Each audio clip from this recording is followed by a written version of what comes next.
Hello friend, नमस्कार। एक बार पुनः आपका हमारे चैनल ITA MCQ एक्सपर्ट में हार्दिक स्वागत है। साथियों, आज हम डिस्कस करेंगे CNC ऑपरेटर से रिलेटेड इम्पोर्टेंट MCQ क्वेश्चंस। ये MCQ question CNC operator trade से रिलेटेड सभी कंपटीशन एग्ज़ाम के लिए अति महत्वपूर्ण है, चाहे आप इस ट्रेड से रिलेटेड किसी भी एग्ज़ाम की तैयारी कर रहे हो। और अगर आप इस ट्रेड से रिलेटेड किसी पोस्ट के इंटरव्यू की तैयारी कर रहे हैं तो भी ये MCQ क्वेश्चन आपके लिए काफ़ी हेल्पफुल है, क्योंकि जब आप इंटरव्यू देने जाएंगे तो आपसे इंटरव्यू के दौरान जब टेक्निकल क्वेश्चन पूछेगा तो ये MCQ क्वेश्चंस आपकी इंटरव्यू देने में काफ़ी हेल्प करेंगे। अगर साथियों अगर पहली बार मेरे चैनल पे आए या अभी तक आपने मेरे चैनल को सब्सक्राइब नहीं किया तो प्लीज़ सब्सक्राइब करें तथा बेल आइकन पर क्लिक कर नोटिफिकेशन को ऑन कर लें, ताकि जब भी मैं कोई नया वीडियो डालूँ तो नोटिफिकेशन आप तक जल्द से जल्द पहुंच जाए। तो इस सीरीज़ को हम 2 से 3 वीडियो के माध्यम से कंप्लीट करेंगे। तो आज का जो हमारा पार्ट है वो सेकंड पार्ट है। अगर आप इस ट्रेड से रिलेटेड और वीडियो देखना चाहते हैं तो आप मेरे चैनल की प्लेलिस्ट में जाकर CNC ऑपरेटर के फोल्डर में जाकर आप इन पर्टिकुलर वीडियो को असेस कर सकते हैं। तो चलिए बिना किसी देरी के आज की वीडियो को हम शुरू करते हैं। इससे पहले वाले वीडियो में मैं 1 से लेकर 75 क्वेश्चन तक सोल्व करा चुका हूँ। तो आज की वीडियो में हम देखेंगे 76 number question. Surface produced by straight and cylindrical grinding tool tend to create which type of roughness. सीधे और बेलनाकार प्रेषण औजारों द्वारा निर्मित सतह किस प्रकार का खुरदरापन पैदा करती है। तो the surface produced by straight and cylindrical grinding tool tend to create the roughness which is of a type of irregular space and but directional roughness। अनियमित दूरी पर लेकिन दिशात्मक खुरदार या खुरदरापन। तो राइट आंसर होगा हमारा वो होगा option 3। Next question is which of the flowing process has lowest cutting speed. निम्न में से कौन सी प्रक्रिया की न्यूनतम कटाई गति होती है। तो ये होती है होनिंग की। तो होनिंग में जब हम जो स्पीड को जो रखते हैं उस बहुत ही कम रखते हैं। होनिंग एक क्या कह सकते हैं हम सरफेस फिनिशिंग ऑपरेशंस होती है, तो इसमें जो स्पीड को नॉर्मली कम रखा जाता है। तो right answer is option 2। Next question is which of the following is a surface finishing operation. निम्न में से कौन सा सतह परिष्करण संचालन है। तो सरफेस फिनिशिंग का जो ऑपरेशंस है वो है होनिंग। तो होनिंग के दौरान क्या करते हैं हम, किसी भी वर्क पीस की सरफेस की फिनिशिंग की जाती है। तो राइट आंसर होगा हमारा option 2। Next question is which type of surface is produced by turning operation in lathe machine. खराद मशीन में टर्निंग कार्य द्वारा किस प्रकार की सतह का निर्माण होता है। तो जो जब भी हम टर्निंग ऑपरेशन करते हैं लेथ ऑपरेशन पे तो जो सरफेस प्रोड्यूस होता है वो हमें बेलनाकार या सिलेंड्रिकल सरफेस है वो मिलता है।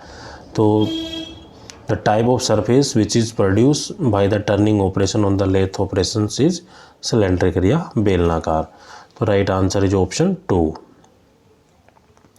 Next question is the down milling is the process of removing metal by the cutter which is rotated dash direction to the travel of the work piece. Down milling cutter द्वारा धातु को हटाने या हटाए जाने की प्रक्रिया जो किस दिशा में घूमता है जिससे वर्क पीस चलता है। तो ये घूमता है इन द सेम डायरेक्शन। तो down milling is the process of removing the metal by the cutter which is rotated in the same direction of the travel of the work piece. तो जिस direction में work piece travel करता है तो उसी direction में क्या है कि कटर भी मूव करता है in the downward milling process. तो राइट आंसर इज ऑप्शन 1।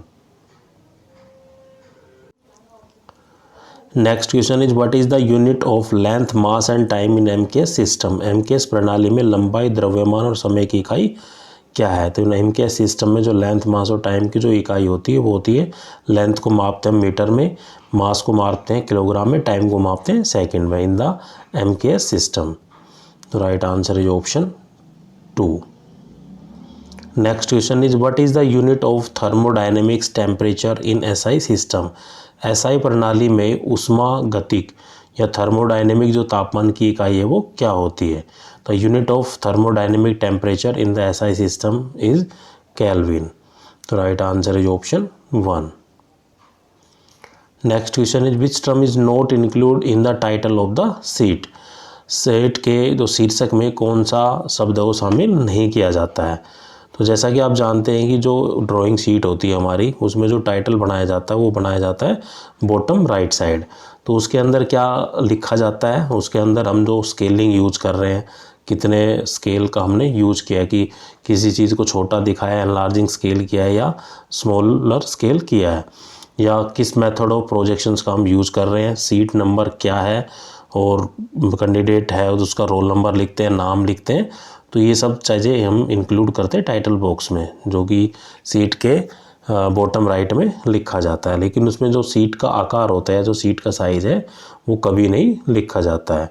तो राइट आंसर होगा हमारा option 3। Next question is which type of outline shows the which type of lines shows the outline of the feature of an object. किस प्रकार की रेखाएं किसी वस्तु की विशेषता की रूपरेखा को दर्शाती है। तो ये जो टाइप दिखाती है हमें टाइप ए। तो type A of the line shows the outline of the feature of an object. तो right answer is option 3। Next question is at what degree of hatching line are drawn to the reference line. संदर्भ रेखा से किस degree पर hatching रेखा को खींचा जाता है। तो ये खींचा जाता है अप्रोक्स 45 डिग्री। तो 45 degree of the hatching line are drawn to the reference line. तो रेफरेंस लाइन से जो हैचिंग लाइन हम ड्रा करते हैं उनका जो एंगल रखा जाता है वो रखा जाता है 45 डिग्री। तो right answer is option 1। Next question is what is the result of conversion of the number. एक नंबर दिया गया 21.72 टू द फ्रैक्शन।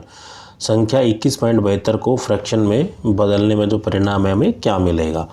तो जब भी हम बदलते हैं तो क्या दिया हुआ है हमें 21.72। तो हम जब पॉइंट को हटाएंगे, तो मैं आपको अगले पॉइंट में लिख के दिखा देता हूँ। तो जब मैं पॉइंट को हटाऊँगा तो कितना आ जाएगा, नीचे 100 आ जाएगा, क्योंकि पॉइंट के बाद जितने अंक होते हैं उतनी उससे नीचे 0 लिखी जाती है। तब हम इसको काटते हैं, 2 से काटता हूँ, 2 5 10 0। वो अब अगर ये ऊपर काटता हूँ तो 2 एकम 2, ना जाने की 0, 2 8 16, 2 6 12। 2 से इसको क्रॉस आउट करूँगा तो 25 आएगा। 2 5 10, 2 चौक 8, 2 3 6। तो कितना आया 453 डिवाइड बाई 25। तो right answer is option 3। Next question is the skew line are also called as. जो तिरछी रेखा को दूसरा नाम क्या दिया जाता है। तो the skew line are also called as the agonic line, या कोण रहित रेखा। तो तिरछी रेखा को कोण रहित रेखा भी कहा जाता है। Right answer is option 3। Next question is the which type of angle are represented by the given figure. दी गई आकृति द्वारा किस प्रकार के कोणों को प्रतिनिधित्व किया जाता है। तो इसको हम करते हैं जो अल्टरनेट एंगल या वैकल्पिक कोण। चित्र नहीं दिया गया है, लेकिन अल्टरनेट एंगल आप समझ सकते हो किस तरीके से एंगल होता है, हमने लोअर क्लासेस में पढ़ा भी होगा। तो राइट आंसर होगा हमारा option 2। Next question is the of in the board mass full form is also called. जो बोर्ड मास में जो OF है उसका जो दूसरा रूप है एक तरीके से क्या कहा जाता है। बोर्ड मास जैसे bracket of division, multiplication, addition and subtraction. तो इसी तरीके से एक दूसरा फुल फॉर्म होता है इसका bracket order, division, multiplication, addition and subtraction. तो the of in the board mass the full form is called the order. तो राइट आंसर होगा हमारा option 1। Next question is the sum of interior angle of a quadrilateral is. चतुर्भुज के आंतरिक कोणों का योग क्या है। तो इसके लिए एक जनरल फॉर्मूला होता है, वो होता है n-2 इंटू में 180। तो n क्या होती है, नंबर ऑफ साइड होती है। तो हमें पता है कि जो क्वाड्रिलेटर हो, स्क्वायर हो, रेक्टेंगल हो, रोम्बस हो, इनमें सब में क्या है कि जो नंबर ऑफ साइड होती है वो 4 होती है। तो n की वैल्यू को 4 रखेंगे, -2 और इंटू में 180। तो 2 इंटू में 180, तो ये आ जाएगा हमारा 360 डिग्री। जो राइट आंसर होगा वो होगा ऑप्शन 3। तो एक स्टैंडर्ड फार्मूला होता है किसी भी जो सम ऑफ इंटरनल एंगल ऑफ ए, किसी भी फिगर का इंटरनल एंगल निकालना है तो उसका एक फार्मूला होता है n-2 इंटू में 180। मान लो ट्रायंगल का निकालना है तो ट्रायंगल की कितनी साइड होती है, 3 साइड होती है, यानी कि वैल्यू को 3 रखेंगे तो 3 - 2 हो जाएगा 1। तो कितना निकल के आया 180 डिग्री। तो जो त्रिभुज के आंतरिक जो कोणों का योग होता है वो कितना होता है 180 डिग्री। तो इसी तरीके से क्वाड्रिलेटरल का फाइंड आउट करेंगे। क्वाड्रिलेटरल में जो नंबर ऑफ साइड होती है, भुजाओं की जो संख्या होती है 4, 4 - 2 गुणा में 180, तो 2 गुणा 180 होता है 360।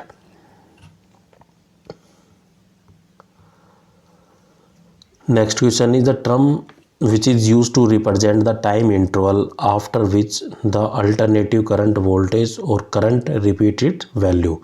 किस अंतराल का उपयोग करते समय अंतराल का प्रतिनिधित्व करने के लिए किया जाता है जिसके बाद वैकल्पिक करंट वोल्टेज या करंट अपने मूल्य को एक तरीके से दोहराता है। तो इसके जो इस टर्म को हम बोलते हैं टाइम पीरियड। तो राइट आंसर होगा हमारा option B. Next question is the shape of the kite is defined by. पतंग का आकार हो किसके द्वारा परिभाषित किया जाता है। The shape of the kite is defined by the quadrilaterals. ये पतंग का आकार हो चतुर्भुज द्वारा परिभाषित किया गया है। तो राइट आंसर होगा हमारा option 2। Next question is convert the number 0.55 to a fraction number. तो क्या दिया गया पॉइंट या 0.55, तो इसका डेसिमल हटाएंगे तो कितना आ जाएगा नीचे 100। अब 2 से काटेंगे या 5 से काट सकते हो, 5 से कम 5, 5 से कम 5, 5 दूनी 10, 0, तो कितना आया 11/20। तो राइट आंसर होगा हमारा option 3। Next question is the number 1.0 can be express in term of percentage. तो संख्या 1.09 को प्रतिशत के रूप में व्यक्त किया जा सकता है। तो हमें दिया हुआ है 1.09, तो हम डेसिमल हटाएंगे पहले, तो डेसिमल हटाएंगे तो नीचे आ जाएगा 100। और किसी भी चीज़ को अगर हम परसेंटेज में बदलना हो तो उसकी 100 से हम मल्टीप्लाई गुणा कर दे, तो 100 से 100 कट जाएगा, तो ये कितना निकल के आया 109%। तो राइट आंसर होगा हमारा option 3। Next question is there were the 40 pages in total. The Ram has the 7th page of his book left to read. तो what percentage of pages did he left. कुल 50 पन्ने हैं और राम के पास पढ़ने के लिए उसकी पुस्तक के 7 पन्ने शेष हैं या थे, तो उसके पास है वो कितने जो प्रतिशत है वो पन्ने वो शेष रह गए। तो इस चीज़ को हम अगर कैलकुलेट करते तो क्या होगा कि कितने पन्ने बचे हुए हैं, 7 बचे हुए, कितने में से बचे हुए 50 में से, और प्रतिशत में निकालना हो तो हम क्या करते हैं 100 से मल्टीप्लाई करते हैं, तो 50 दूनी 100, तो कितना आ गया 14%। तो राइट आंसर होगा हमारा option 2। Next question is an orthographic drawing is represented by. एक ऑर्थोग्राफिक ड्राइंग हो किसके द्वारा प्रस्तुत की जाती है। An orthographic drawing is represented by the 2D view, या 2D दृश्य के द्वारा रिप्रेजेंट की जाती है, प्रस्तुत की जाती है। तो correct answer is option 1। Next question is the conversion of 4% to a fraction. 4% को फ्रैक्शन में रूपांतरित करना है, तो इसके लिए फॉर्मूला होता है 4। तो परसेंटेज को जब भी हम हटाते तो क्या नीचे आ जाता है 100, तो हम काटेंगे 2 दूनी 4, 2 5 10, 0, फिर 2 से काटेंगे तो कितना जाएगा 25, तो कितना आया 1/25। तो ये किस में कन्वर्ट हो गया फ्रैक्शन में। तो right answer is option 1। Next question is what is the area of the circle if r is the radius of the circle. यदि r वृत्त की त्रिज्या है तो वृत्त का क्षेत्रफल है वो क्या होगा। तो वृत्त का क्षेत्रफल या सर्कल का जो क्षेत्रफल होता है वो कितना होता है πr²। तो एक स्टैंडर्ड फार्मूला होता है, सरकमफ्रेंस निकालना हो तो एरिया ऑफ सर्कल का, तो वो होता है 2πr। इस तरीके से यहाँ हमसे पूछा है एरिया, तो एरिया का फार्मूला होता है πr²। तो right answer is option 1। Next question is what is the perimeter of the parallelogram if A and B are the 2 side. यदि ए और बी 2 भुजाएं हैं तो समानांतर चतुर्भुज की जो परिधि है वो क्या होगी। तो कोई भी पैरेललोग्राम मान लें जिसकी 4 साइड है वो हमें से दी गई है, जिसकी एक साइड है ए, एक साइड है बी, तो एक सामने वाली ये हो जाएगी, ये हो जाएगी बी। तो इस तरीके से पेरीमीटर निकालते तो पेरीमीटर क्या होता है कि सारी भुजाओं का जोड़ होता है, तो a + b + a + b, तो ये आ जाएगा 2a + 2b, 2 कॉमा ले लेंगे तो 2a + b। राइट आंसर होगा हमारा option 3। Next question is what is the mass of the block if volume is 5 centimetre या 5 centimetre cube and density is 250 ग्राम पर सेंटीमीटर क्यूब। यदि आयत है वो 5 सेंटीमीटर क्यूब है और घनत्व है वो 250 ग्राम पर सेंटीमीटर क्यूब है, तो ब्लॉक का द्रव्यमान क्या होगा। तो जैसा कि हम जानते हैं कि जो डेंसिटी का जो फॉर्मूला होता है वो होता है मास टू द वॉल्यूम। तो हमसे यहाँ क्या पूछा गया, मास। तो मास निकालने के लिए हम क्या करेंगे, डेंसिटी इंटू में वॉल्यूम कर देंगे। तो हमें वॉल्यूम कितना दिया गया है, डेंसिटी कितनी दी, की डेंसिटी हमें दी हुई है 250 और वॉल्यूम दिया गया 5। जब हम इसको आपस में मल्टीप्लाई करेंगे तो 25 5 125, तो 1250 ग्राम। तो राइट आंसर होगा हमारा ऑप्शन 2।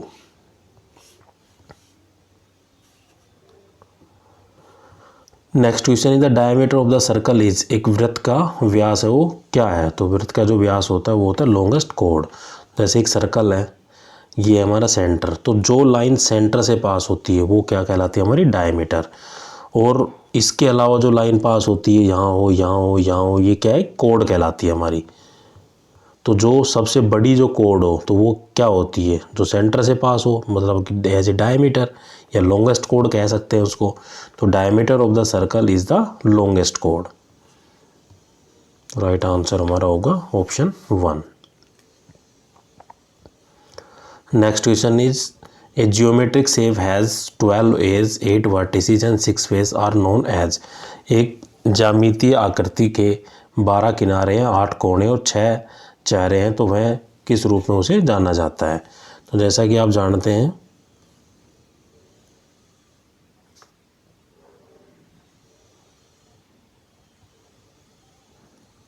मैंने क्यूब को बनाया, तो क्यूब में क्या होता है कि 12 एज होती है, 12 एज है, 8 वर्टेक्स है और 6 फेस है। तो फेस तो एक ही हो गया, एक ही हो गया, एक ऊपर का हो गया, एक नीचे का हो गया, एक सामने का और एक बिल्कुल पीछे का, ये तो हो गई फेस। वर्टिसेस होगी ये 8, 4 5 6 7 8, और एज ये 1 2 3 4 5 6 7 8, इस तरीके से ये हो जाएगी एज। इसकी कितनी एज है, 12 एज है। तो इसको क्या हम बोलते हैं, हम घन क्षेत्र या फिर क्यूब। तो राइट आंसर होगा हमारा option 1। Next question is which of the following is not an example of physical properties. निम्नलिखित में से कौन सा भौतिक गुणों का एक उदाहरण नहीं है।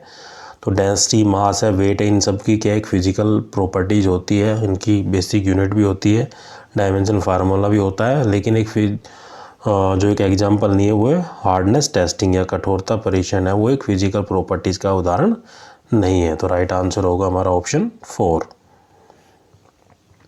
Next question is the boiling point of a compound is the temperature at which it changes from. एक यौगिक का क्वथनांक या बॉइलिंग पॉइंट वह तापमान होगा जिस पर वह किस चीज़ में बदलता है। तो boiling point of a compound is the temperature at which it changes from liquid to the gas. तो तरल से गैस में बदलता है। तो राइट आंसर होगा हमारा option 3। Next question is which is liquid at the room temperature. कमरे के तापमान पर कौन तरल होता है। तो ये होता है हमारा मरकरी या फिर पारा। तो मरकरी एक मेटल है जो कि लिक्विड रहती है at a room temperature. Right answer is option 2। Next question is which of the following is not an example of parallelogram. निम्नलिखित में से कौन सा समानांतर चतुर्भुज का एक उदाहरण नहीं है। तो उस पैरेललोग्राम में क्या होता है कि जो साइड होती है, भुजा होती है, वो 4 होती है। जैसे स्क्वायर है, रेक्टेंगुलर है, रोम्बस है, इनमें सब में नंबर ऑफ साइड या नंबर ऑफ भुजा कितनी, 4। लेकिन ट्रायंगल में कितनी साइड होती है, वो होती है 3। तो इसलिए क्या है, जो त्रिकोण या ट्रायंगल एक पैरेललोग्राम का एक उदाहरण नहीं है। तो right answer is option 4। Next question is what is the process of heat transfer from hot to colder body without heating the space. जगह को गर्म किए बिना गर्म से ठंडी वस्तु में गर्मी हस्तांतरण की जो प्रक्रिया है वो क्या कहलाती है। तो वो कहलाती है हमारी रेडिएशन या फिर विकर्ण। तो right answer is option 3। Next question is the moon gravity is dash than the earth gravity. चंद्रमा का गुरुत्वाकर्षण पृथ्वी के गुरुत्वाकर्षण की तुलना में कितना होता है। तो जो moon gravity is the same as the earth gravity, चंद्रमा पर गुरुत्वाकर्षण पृथ्वी के गुरुत्वाकर्षण की तुलना में बराबर होता है या सेम होता है। सॉरी जो मून पर क्या होता है कि ग्रेविटी कम होती है as compare to the earth gravity, तो the moon gravity is less than the earth gravity, चंद्रमा का गुरुत्वाकर्षण पृथ्वी के गुरुत्वाकर्षण की तुलना में कितना होता है, कम होता है। तो राइट आंसर होगा हमारा option 2। Next question is the mass per unit volume is called, द्रव्यमान प्रति इकाई को क्या कहा जाता है। तो हमने डेंसिटी का फॉर्मूला पढ़ा है, डेंसिटी क्या होती है, मास पर यूनिट वॉल्यूम। तो राइट आंसर होगा ऑप्शन 1 डेंसिटी या फिर घनत्व। Next question is A solid ball of mass 100 grams and radius है 2 centimetre, what is the density. एक ठोस गेंद का जो द्रव्यमान है वो कितना है, 100 ग्राम और त्रिज्या है 2 सेंटीमीटर, तो घनत्व क्या होगा। तो जैसा कि हम जानते हैं कि डेंसिटी का जो फॉर्मूला होता है वो होता है मास पर यूनिट वॉल्यूम। तो यहाँ हमें क्या दिया हुआ है, मास तो दिया हुआ है 100, लेकिन वॉल्यूम हमें फाइंड आउट करना है, तभी हम फाइंड आउट कर पाएंगे किसको, डेंसिटी को। तो पहले मैं वॉल्यूम फाइंड आउट करने का फॉर्मूला बता देता हूँ। तो एक बॉल है, तो सॉलिड बॉल है, एक तरीके से स्फीयर का काम करती है, तो उसका जो वॉल्यूम होता है वो होता है 4/3 पाई r क्यूब। तो 4/3 पाई की वैल्यू होती है 22/7 और r कितना दिया हुआ है 2, तो 2 गुणा 2 गुणा 2, तो ये निकल के आ गया वॉल्यूम। तो यहाँ से जब डेंसिटी में रखूँगा तो डेंसिटी का फार्मूला होता है मास पर यूनिट वॉल्यूम। तो मास कितना दिया हुआ है 100 और क्या कहता हूँ मैं, वॉल्यूम हमने निकाला है 4/3 पाई r क्यूब, पाई की होगी 22/7 और r का क्या है, क्यूब है। तो जब मैं इसको सोल्व आउट करूँगा तो जो मेरा आंसर निकल के आता है वो आता है 2.98 ग्राम पर सेंटीमीटर क्यूब। तो right answer is option 2। Next question is the Young's modulus is equal to elastic, Young's modulus है इलास्टिक किसके बराबर होता है। तो Young modulus is equals to elastic is the stress to the strain. तो right answer होगा हमारा option 1।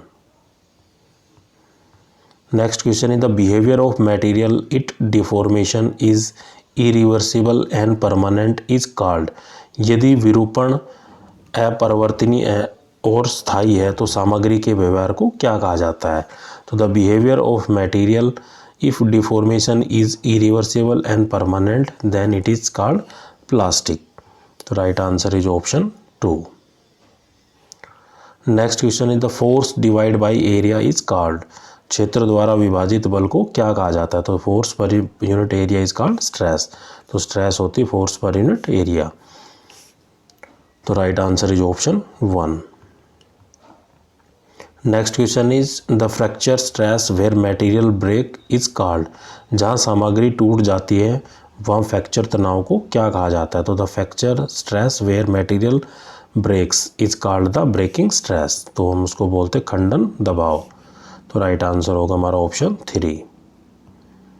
Next question is which substance is not act as a conductor, कौन सा पदार्थ संवाहक के रूप में कार्य नहीं करता है।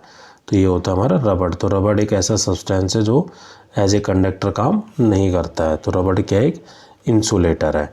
जैसे आयरन है, एल्युमिनियम के ऊपर ये सब क्या है, कंडक्टर है, लेकिन रबड़ क्या है, एक इंसुलेटर है, that is not work as a conductor. Next question is what is the frequency of the AC current, जो एसी करंट की जो फ्रीक्वेंसी होती है वो होती है हमारी 50 हर्ट्ज या फिर 60 हर्ट्ज। तो जनरली जो हमारा करेक्ट आंसर है वो लगभग है 50 हर्ट्ज। तो जो हमारे घरों में जो सप्लाई आ रही है एसी, उसकी जो फ्रीक्वेंसी होती है 50 हर्ट्ज। तो राइट आंसर होगा हमारा option 2। Next question is which device is use for measuring the relative high temperature such as furnace temperature, भट्टियों के तापमान जैसे अपेक्षाकृत उच्च तापमान को मापने के लिए हम किस उपकरण का उपयोग करते हैं। तो अगर हमें हाई टेम्परेचर वैल्यू को मेजर करना है जहाँ पे टेम्परेचर 3000-4000 डिग्री सेल्सियस होता है, तो ऐसे फर्नेस में जो टेम्परेचर पाया जाता है, तो इसके लिए जो हम डिवाइस यूज़ करते हैं वो होता है हमारा पायरोमीटर। तो pyrometer is a device which is use for measuring the relatively high temperature such as the furnace temperature. तो राइट आंसर होगा हमारा option 3। Next question is the formula use for the electric power is, जो विद्युत शक्ति का जो प्रयुक्त सूत्र है वो क्या होता है कि जो पावर होती है हमारी वो क्या होती है, वर्क अपॉन टाइम। तो ये हमारा फॉर्मूला है। तो right answer is option 1। Next question is the several machine tools can be control by A central computer इन। कई मशीन जो उपकरण एक केंद्रीय कंप्यूटर द्वारा किसके द्वारा नियंत्रित की जा सकती है। तो ये कंट्रोल होती है हमारी डीएनसी के द्वारा। तो डीएनसी का फुल फॉर्म होता है डायरेक्ट न्यूमेरिकल कंट्रोल। तो राइट आंसर होगा हमारा ऑप्शन सी। तो सीएनसी का होता है कंप्यूटर न्यूमेरिक कंट्रोल या कंप्यूटराइज न्यूमेरिक कंट्रोल। एनसी होती है न्यूमेरिक कंट्रोल।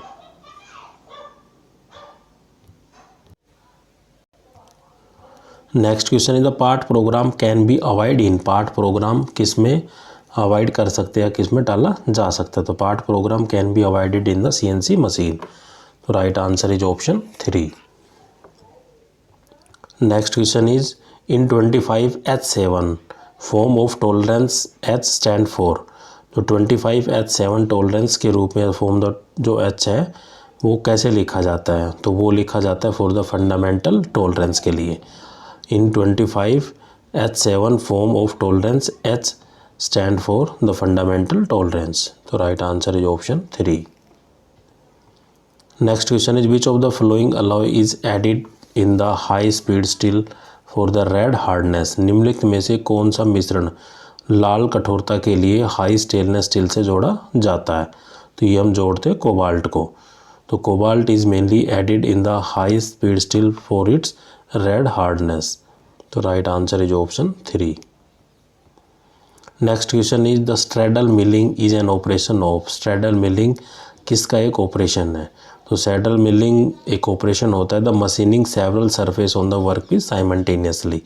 किसी एक वर्क पीस पर क्रमवार कई सरफेसिंग या कई ऑपरेशंस एक साथ करना। तो ये कहलाता है हमारा स्ट्रैडलिंग मिलिंग। तो right answer is option 4। Next question is which of the following is use to hold the machine work piece. निम्नलिखित में से किसे मशीनी वर्क पीस को पकड़ने के लिए प्रयोग किया जाता है। तो ये करते हैं हम कोलेट। तो collet is mainly use to hold the machine work piece. Machine का जो जिस भी वर्क पीस के ऊपर मशीनिंग करनी है तो उसको होल्ड करने के लिए या पकड़ने के लिए हम किसका उपयोग करते हैं, कोलेट का। तो राइट आंसर होगा हमारा option 1। Next question is generally the helix angle of slab milling cutter is. सामान्यतः स्लैब मिलिंग कटर का जो हेलिक्स एंगल होता है वो कितना होता है, वो होता है 30 degree.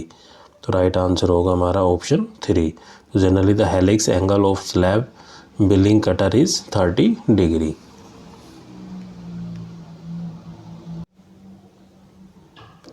Next question is the coolant use in the milling machine is known as. Milling machine में जो कूलेंट का हम उपयोग करते हैं वो कैसा होता है या क्या होता है। तो coolant use in the milling machine is known as the soluble oil. तो right answer is option 3। Next question is the main purpose of reaming operation as compare to drilling is to. एक reaming operation का मुख्य उद्देश्य drilling की तुलना में क्या होता है। To finish the drill whole.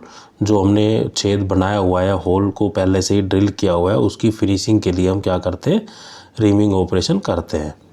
तो राइट आंसर होगा हमारा option 2। Next question the soluble oil is use as a cutting fluid in. विलेय तेल में कटिंग फ्लूइड के रूप में प्रयोग किया जाता है। तो soluble oil is use as a cutting fluid in sawing, reaming and drilling. जो ड्रिलिंग ऑपरेशन है, चाहे रिमिंग ऑपरेशन है, चाहे सोइंग ऑपरेशन है, सब में हम soluble oil as a cutting fluid as a use करते हैं। तो right answer is option 4। Next question is where should you aim the fire extinguisher when using it. अग्निशामक का प्रयोग करते समय आपको उसका लक्ष्य किस ओर रखना चाहिए। तो ये रखना चाहिए on the base of the fire, आग के तल पर। तो अगर हमारे कोई आग लगी हुई है तो आग की जो लपटें हैं या उसकी जो फ्लेम्स है वो बहुत ऊपर तक उठ रही है, तो जिस चीज़ में आग लगी है हमें उसके बेस को पकड़ना है, उस पर आग बुझाना है। अगर उस पर बुझ जाएगी तो ऊपर जो फ्लेम ऑटोमेटिक रुक जाएगी। तो अग्निशामक यंत्र का जब हम प्रयोग करते हैं तो हमें इस तरीके से करना चाहिए कि जो बेस है फायर का, जहाँ से आग लगी हुई है, उसको आग बुझाना है। तो राइट आंसर होगा हमारा option 2। Next question is which machine tool is known as the mother machine tool. Mother machine औजार के रूप में किस मशीन को जाना जाता है। तो मदर मशीन किसको कहा जाता है, वो कहा जाता है लेथ मशीन को या खराद मशीन को। तो खराद machine tool is known as the mother machine tool. तो राइट आंसर होगा हमारा option 3। Next question is the three jaw chuck is also known as. Three jaw chuck को क्या कहा जाता है। तो three jaw chuck is also called as a universal chuck and self centric chuck both. तो उसको हम यूनिवर्सल चक भी कहते हैं और सेल्फ सेंट्रिक चक भी कहते हैं थ्री-जा चक को। तो ये थ्री-जा चक के ही दो अदर नाम है। तो राइट आंसर होगा हमारा option 3। Next question is which of the flowing is not true regard the four jaw chuck. Four jaw chuck के बारे में निम्नलिखित में से कौन सा कथन है वो सत्य नहीं है। तो मूवेबल या मोमेंट ऑफ द जा इज इरिवर्सेबल। तो जा की जो मोमेंट होती है वो इरिवर्सेबल होती है। तो ये जो स्टेटमेंट है फोर-जा चक के रिगार्डिंग इनकरेक्ट है। तो ईच जा कैन बी एडजस्ट इंडिपेंडेंटली। प्रत्येक जा को स्वतंत्र रूप से समायोजित कर सकते हैं, ये सही है। The moment of jaw is done with the help of the square thread screw, ये भी सही है। It is also known as jog dog. जो फोर-जा चक होता है उसी को हम डोग जग भी कहते हैं। लेकिन जो जा की जो मोमेंट होती है वो इरिवर्सेबल होती है या अपरिवर्तनीय होती है, ये गलत है। तो राइट आंसर होगा हमारा option 2। Next question is with CNC turning machines and preparatory code what does the G01 represent. तो CNC जो टर्निंग मशीन और प्रिपरेटरी कोड के साथ G01 है वो क्या दर्शाता है। तो ये दर्शाता है it is a linear interpolation the feed rate code. यह एक रेखीय या रैखिक इंटरपोलेशन फीड दर कोड है। तो राइट आंसर होगा हमारा ऑप्शन 3।